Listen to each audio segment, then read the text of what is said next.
Assalamualaikum warahmatullahi wabarakatuh. Nama saya Nia Putri Ramadhani dari kelas 10 MIPA 1. Di sini saya akan menjelaskan tentang tindakan pencegahan perusakan bumi bersama EcoGreen.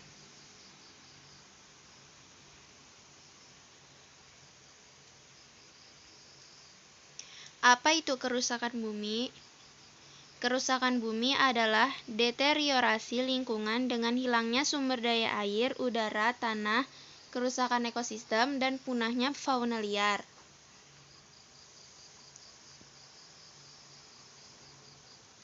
Pada tahun 2004, High Level Threat Panel Challenge and Change PBB memasukkan degradasi lingkungan sebagai salah satu dari 10 ancaman terhadap kemanusiaan. World Risk Report yang dirilis German Alliance for Development Works, United Nations University Institute for Environment and Human Security, dan The Nature Conservancy pada 2012 pun menyebutkan bahwa kerusakan lingkungan menjadi salah satu faktor penting yang menentukan tinggi rendahnya resiko bencana di suatu kawasan. Penyebab kerusakan bumi hidup secara umum bisa dikategorikan dalam dua faktor, yaitu akibat peristiwa alam dan akibat ulah manusia. Letusan gunung berapi, banjir, abrasi, tanah longsor, angin puting beliung, gempa bumi, dan tsunami merupakan beberapa contoh bencana alam. Bencana-bencana tersebut menjadi penyebab rusaknya lingkungan hidup akibat peristiwa alam.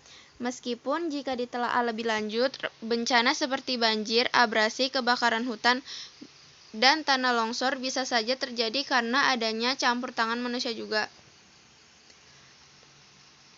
Penyebab kerusakan lingkungan yang kedua adalah akibat ulah manusia. Kerusakan yang disebabkan oleh manusia ini justru lebih besar dibanding kerusakan akibat bencana alam. Ini mengingat kerusakan yang dilakukan bisa terjadi secara terus-menerus dan cenderung meningkat. Kerusakan ini umumnya disebabkan oleh aktivitas manusia yang tidak ramah lingkungan seperti perusakan hutan dan alih fungsi hutan, pertambangan, pencemaran air dan tanah, dan lain sebagainya. Pencegahannya yaitu yang pertama, tidak membuang sampah sembarangan di sungai, karena dengan membuang sampah di tempat sampah akan menciptakan lingkungan yang bersih dan rapi dipandangnya.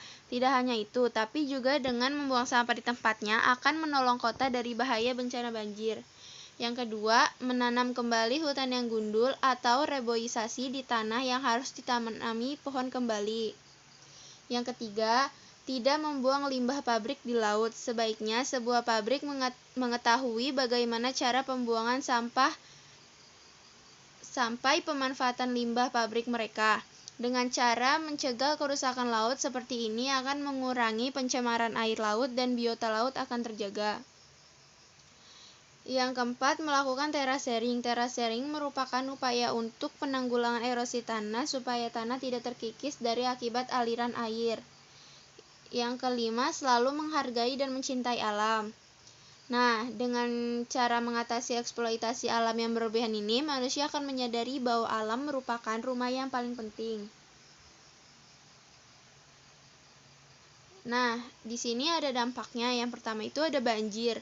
Banjir merupakan kerusakan alam yang dikarenakan oleh ulah tangan manusia yang kurang peduli terhadap lingkungan. Banjir tidak hanya menyebabkan terendamnya suatu tempat saja, tapi banjir juga bisa menyebabkan banyak nyawa yang melayang karena arus yang deras. Banjir biasanya disebabkan oleh sampah menggunung di sungai yang menjadikan aliran sungai tidak lancar. Banyaknya pemukiman di sekitar sungai yang menjadikan aliran sungai terhambat.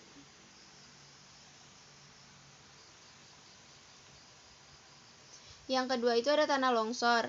Bencana ini sering menimbulkan korban jiwa karena banyak pemukiman yang tertimpa batu-batuan dari lereng ataupun bukit. Bencana ini juga sering terjadi tiba-tiba, terkadang membuat orang yang di sekitarnya saja tidak sadar akan terjadi tanah longsor. Adanya bencana tanah longsor ini dikarenakan dampak kerusakan alam akibat ulah manusia.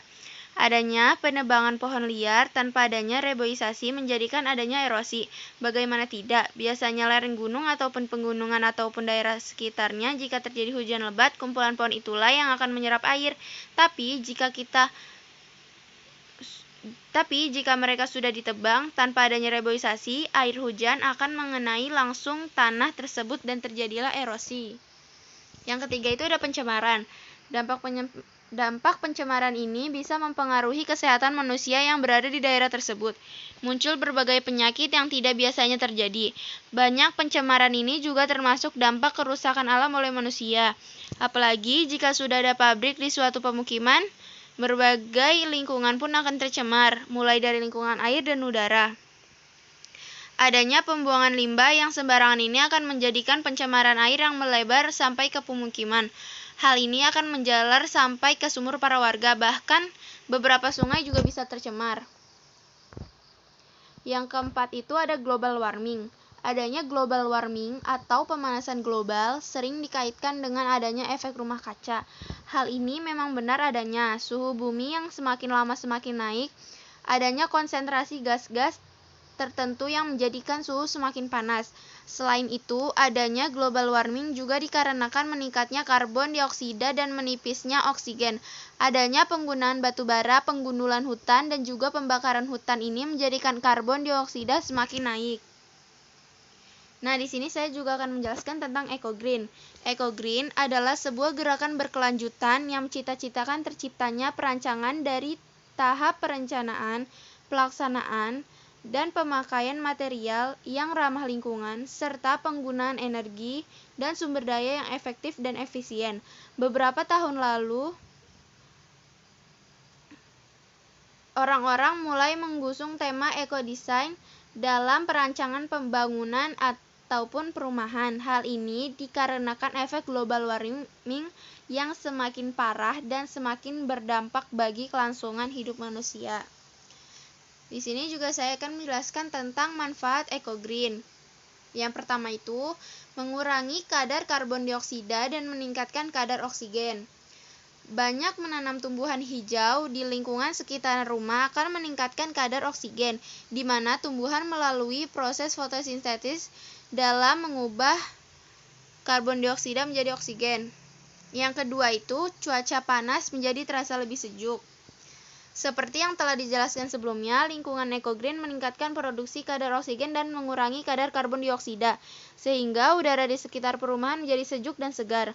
Ranting-ranting tumbuhan tersebut dapat meningkatkan kesejukan dengan angin yang bertiup melalui sela-sela tersebut. Yang ketiga, dapat meningkatkan kesehatan. Dengan adanya tumbuhan di sekitaran lingkungan perumahan, kadar oksigen meningkat, kadar karbon dioksida menurun, udara pun menjadi lebih sejuk. Terima kasih. Wassalamualaikum warahmatullahi wabarakatuh. Semoga bermanfaat.